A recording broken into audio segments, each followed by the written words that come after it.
ন্যায্য দাবি নিয়ে অনেকবার আসা হয়েছে রাজপথে, অনেকভাবে চেষ্টা করা হয়েছে, কিন্তু এখন হচ্ছে শেষ পর্যন্ত যখন হচ্ছে দেখছি বাস্তবায়ন হচ্ছে না, অনেকবার আমাদের আশ্বাস দেওয়া হয়েছে, তখন এই জন্য হচ্ছে এই প্রতিবাদ মহাসমাবেশটা, আন্দোলন না মূলত এটা হচ্ছে আমাদের একটা প্রতিবাদ মহাসমাবেশ। আমাদের এখানে অনেকগুলো দাবি আছে, তার মধ্যে প্রথম যে দাবিটা হচ্ছে আমাদের স্বতন্ত্র নার্সিং অ্যান্ড মিডওয়াইফারি অধিদপ্তর আছে,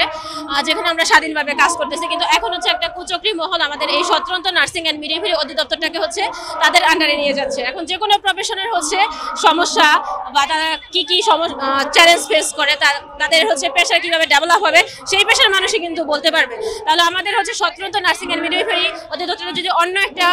অধিদপ্তরের আন্ডারে চলে যায়, তাহলে সেখানে আমাদের নার্সিং কোনো কর্মকর্তা নাই বা নার্সিং কোনো লিডার নাই, তাহলে তাদের সমস্যাগুলো কে দেখবে? তাহলে আমাদের হচ্ছে আমাদের পেশা তো উন্নতি সম্ভব না। সেজন্য আমরা প্রথম আমাদের দাবিটা হচ্ছে আমাদের স্বতন্ত্র যে নার্সিং অ্যান্ড মিডওয়াইফারি অধিদপ্তরটা আছে সেটা যেন হচ্ছে পৃথকই থাকে, এবং হচ্ছে আমাদের যে জাতীয় নার্সিং কমিশন সেটা যেন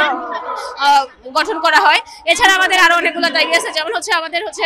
বাংলাদেশে এখন 82% নার্সের শর্টেজ আছে, কিন্তু হচ্ছে ওয়ার্ল্ড হেলথ অর্গানাইজেশন গাইডলাইন অনুসারে পেশেন্ট নার্স রেশিও হওয়া উচিত 4:1, তার মানে হচ্ছে 4 জন পেশেন্টের জন্য 1 জন নার্স থাকবে, কিন্তু বাংলাদেশে দেখা গেছে জেনারেল ওয়ার্ডে হচ্ছে 16 থেকে 20টা পেশেন্টের জন্য 1 জন নার্স কাজ করে, তার মানে এখানে হেভি ওয়ার্কলোড হয়ে যায়। তাহলে আমরা চাচ্ছি যে ওয়ার্ল্ড হেলথ অর্গানাইজেশনের গাইডলাইন অনুসারে হচ্ছে আমাদের হচ্ছে নতুন প্রসিজন হোক এবং হচ্ছে নতুন নিয়োগ বিধি প্রণয়ন করা হোক।